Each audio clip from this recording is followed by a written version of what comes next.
With medevacs, there's always a way to do it better. There's always a way to do it better. I mean, everybody knows that clumping up your army against Fungo is bad. Everybody knows clumping up your army against Banelings is bad. When you're playing against Banelings and Infestors, and then clumping up your army, Ben, that's kind of bad. No, that's very, very bad. And that all added up to make for a very unfortunate situation for Ganzi, as game number 2 was pretty much over after one engagement. Game 3's on Cloud Kingdom, and we can see our players have spawned in the lower left. We have Violet, and up here in the top right is Ganzi. Ganzi looked so very good in game number 1. He's going to need to return to that if he's going to be able to take this match.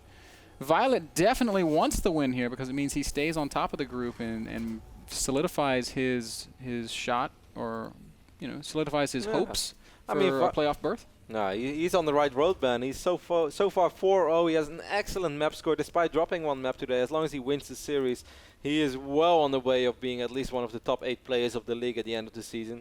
Of course, we're only halfway through, Ben. There's still a lot could happen, and this is a pretty tough division as well. So we can never be too early with saying stuff like that. This is I thought this was a pretty quick Rex, quicker than in the previous games, but I think I'm just mistaken. He's proxying it out a little bit further, as Ganzi has always been building, or at least always, throughout the entire series. Yeah, it's really funny. Like the word "always" is quite overused in Warcraft. I was reading like the comments about the upcoming Lone Star Clash, and of course we are super excited about Lone Star as well, because we worked the first Lone Star Clash and it was awesome. We had so much fun over there. And it's like most of the comments are like, "Oh man, this is gonna be awesome. They always put up a great show." It's like, there's been one event, guys. But it was Lone Star Clash is such a cool event. They do always put up a great show. They do. But always, in this case, was one event. Your move, Despa. Yeah, that was a fun comment. Good Lone Star. We will actually be doing something for Lone Star as well. Can't really reveal details yet, but you guys will hear about that soon. Yeah, we can. Oh, we can? Yeah, we're casting a qualifier. Oh. Tuesday evening. Yes, we are, guys. It's no big secret. Roddy and me will be casting one of the Lone Star qualifiers. Probably going to do it here from the NASL studio, so that'll be kind of fun. We'll make a more formal news announcement at some time. Once more, we are working on our off days. Ben, dedication, it's all around us. I don't know how it always happens, but it seems like 6-7 days a week we're in the office. Yeah, but it's great, man. At the end of the day, we are at the office playing StarCraft, man. We could go over paperwork or deal with annoying secretaries, if you know what I mean. I don't know, man. I kind of spent my last 2 days going over paperwork and dealing with annoying secretaries. It was pretty frustrating, bro. One bunker is going up behind the natural Violet. The Violet is well aware of this, and he's right on top of it as well, as he picked up that SCV with 2 drones, and he doesn't really have anything to worry about. Didn't overreact at all. I'm so amazed at Violet's game sense. He still hasn't seen the natural. He never saw the barracks. He could have been proxied for all he knows. But he's just like, whatever, I'll just use 2 drones to deal with this. I think he saw the barracks flying, no? That's possible. I can't comment on that. I mean, if you saw that, that would definitely explain why he was so calm in that reaction. I'm pretty sure he saw it flying. Once more, it's a triple orbital opening from Ganzi, which I can't blame him for at all, man. It worked out well in game number 1. And even in game number 1, we shouldn't forget, he took 1 or 2 bad fights as well, but his drops were just so extremely effective that he was able to get away with it. Now, something that we do have to maybe consider, though, is that Ganzi's gone triple orbital every single game. 3 times in a row, that's really setting yourself up to get smacked. I mean, we love talking about... Cass against Real. Exactly, man. Cass is one of our favorite European Terrans. He's a great player, one of the hardest workers in esports. Yeah. The saying that Kevin hates so much, things that people say way too much. But I mean, it's more true of Cass than it is of most people, because this guy just grinds and grinds and grinds. He plays so much StarCraft. The one criticism that we can often make of them is that he can be very one-dimensional, and you can exploit that. And here is Ganzi 3 times in a row with the identical opening. Violet, maybe he's trying to exploit that here with this super fast third base. It's maybe not the way I would try to punish it, but Violet, far better player than I'll ever be. He doesn't have a whole lot of map vision, but doesn't have anything to worry about either, as the factory is not even halfway done yet. And yes, there are a few ballsy Marines. This little hit squad, like these guys, man, they got each other's back. They're like, all right, guys, we're going to explore new territory. So far, so good. This is like, guys, this is like playing paintball with Ben. But then Ben is this guy in the back who's giving orders, but he's in the back. He's like, go, man, I need to shoot at something. Go, go. And then, like, this guy gets shot because MrBitter was sitting in the back and wants to be the captain. I guess leadership has to come from behind, ain't that right, man? Man, you're not pulling any punches today. If I recall correctly from the paintball, I was like, all right, Kev, you sit back and cover me while I run into enemy fire. No. That's exactly what happened. And then I got shot in the face by Frodan because you didn't cover me. No, like, okay. So this is basically how it was, guys. We started off over here, and then we run over here. And then Ben is sitting here, I need some fire, I need some fire. So basically everybody else has to be out here in the field. No, I just wanted you to people. shoot. Just shoot. That's all I was asking. Just shoot at something. I shot at TT1. That was awesome. Yeah, I shot at TT1 too. I hit him a lot. Oh, poor Payam. Anyway, guys, double evolution chamber is going up. We see speed is halfway done as well. So far, Violet is just running up. He has a small spinelate over Ganzi. Ganzi, of course, double engineering bay once more. He always uses the E-base as a little bit of a wall, which, I mean, I don't mind. Of course, having a wall is great, but it's also risky, I feel, because if you imagine just losing that wall right before 2-2 finishes up with something. Not only that, but it also shows Violet his intentions. He's not really hiding what's going on here. You don't go double eBay off of 2 bases. Yeah. You go double eBay off of a triple orbital opening like what we're seeing here. So if Violet was ever not sure, he sees 2 eBays, he sees them working. He knows, all right. Well, Ganzi's sitting back and playing a very passive macro style. Spots the orbital as well. Good scouting by Violet. Violet knows exactly what's going on. Has been at least keeping up with the economy of Ganzi. If not, has been outmining him. Ganzi does get his first bunker as well. He knows how important it is because Violet does love to be active with small groups of units. Just randomly produce a group of links. But so far that really hasn't been the case other than a couple of defensive Zerglings. Injects popping off, and Violet will move up to that layer tech. Looks like he's going to want to play Zergling, Baneling, Muta once again. Oh, Hellions. Oh, Hellions almost getting surrounded. One Hellion did get surrounded. Now the other one Hellion gets surrounded. Wow, he really took a bullet for the team. Yeah. That's a good friend. It was like me when I got shot in the face against Frodan to keep you alive. Yeah, I'm sure, man. I'm sure that's how it went. That's exactly how it went. That's not how it went at all. How did it go? You're just sitting behind concrete, telling me to go and open fire, and then I did, and I died, and you were still sitting there. I died first. No, that game? Yeah. No. I did. I don't know, man. I think you played a different game of paintball. 15 more drones are in production for Violet. Memory. What, sorry? I said Roddy and that selective memory. Guys, of course, we that was all from our days with Root when they were out here in the studio. We've got a lot of great video that we'll be publishing soon. Of our paintball adventures. You'll be able to see all of that. Our subscribers will get to see all of that. So there will be a couple of free clips coming out, but the brunt of it will be subscription content. So please pick up those HD passes if you haven't already. NASL.TV. Subscriber code NASLTV_Roddy because that's the only one anybody uses anyway. That's correct. You can get a nice discount. And if you guys want an extra $1 of discount, you can say, hey Roddy, I use your promo code, and I will send you $1 on PayPal. Bam. That's how I roll, man. I hope there's like 2,000 emails in your inbox today. And my boss will be very happy, and I will be happy too. It's like you get 2,000 people, you don't know which ones are subscribers and which well, ones I mean, aren't. obviously they're going to have to provide me with information. I'm going to be super strict about this, man. Yeah, and you're going to go cross-check all of that, aren't you? Yes, I am. You're not going to send out a single dollar. I would. Wow, you're telling me I'm a liar on stream? You're a terrible person. You're a terrible team. You're wearing my tie, bro. No, I'm not wearing your tie. This is my tie.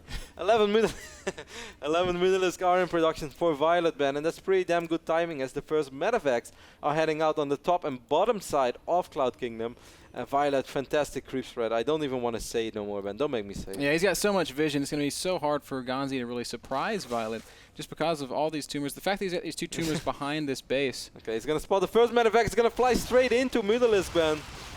Bumpy ride. It's going to be a bumpy ride. But there's another medevac active on this left side of the map, and that one had a less bumpy ride. Yeah, no units there to deal with it either. Violet completely unaware right now, and we'll take at least a couple of drone losses. Muta's turning around, coming all the way home from the middle of the map. He does not want to take any chances with this drop. Of course, he took some heavy losses in game number 1 from I guess, underreacting to drops. And I suppose he doesn't want to make that same mistake here again. It's so easy to just send a bunch of links to a drop, and I do it too when I play Protoss. While these Mutalisks are chasing down this medevac and will pick it up.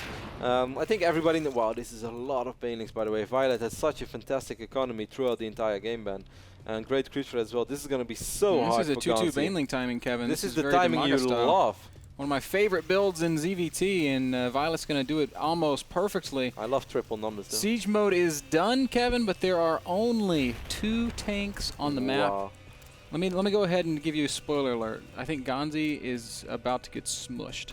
Ganzi's stuck between exploding banelings. We have 124 Zerglings and 37 banelings rolling in.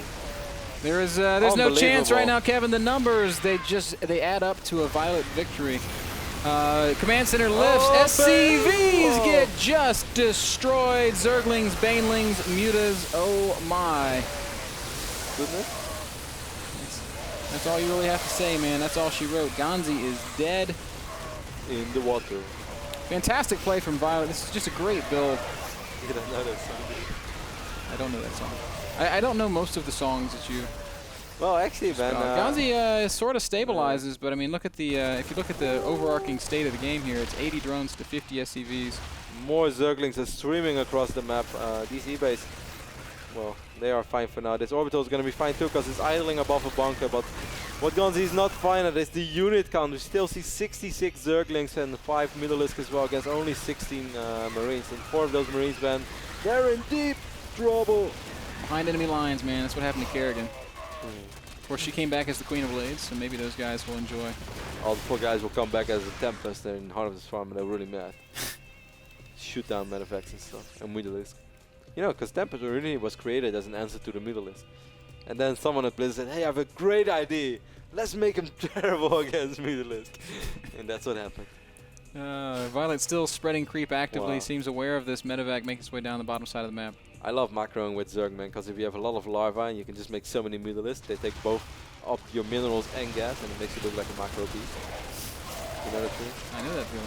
Do you feel like a macro beast sometimes? Man? I like it when you look at the creep threat of Violet. I know we say this quite often, guys, but this is ridiculous. This is so well done, I think.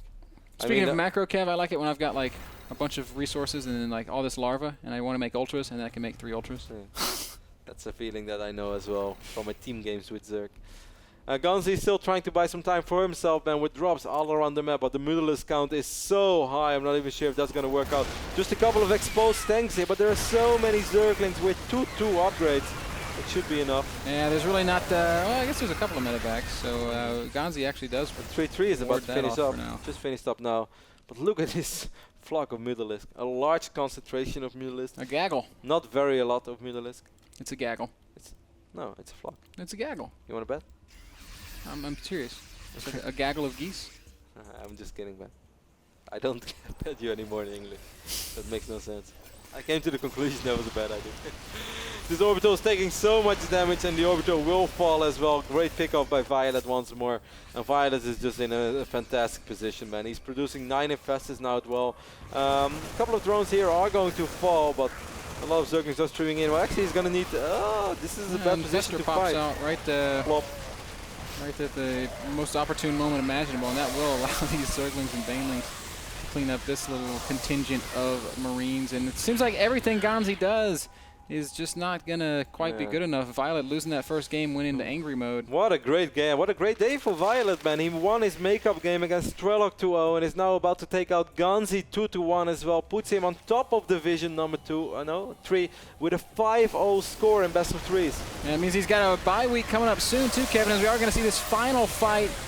Fungal lands on the Marines, Mutas clean up the Medivacs, and the tanks all die to Zerglings. GG indeed. Violet takes it. What great play from him here.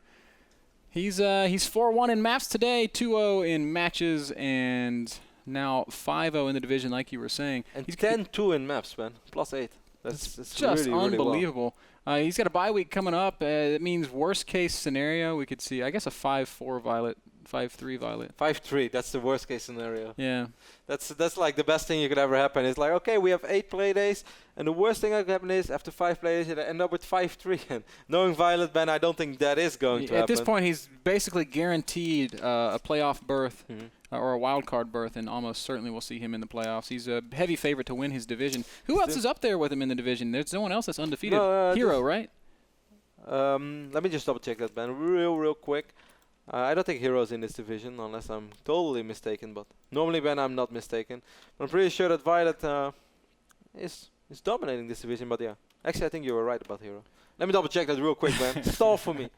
While Kevin does that, I want to say that last game brought to you guys by Kingston HyperX. Yeah, you're right, actually. Their solid state drives and RAM are available to you over at kingston.com. Please go buy some Kingston gear today.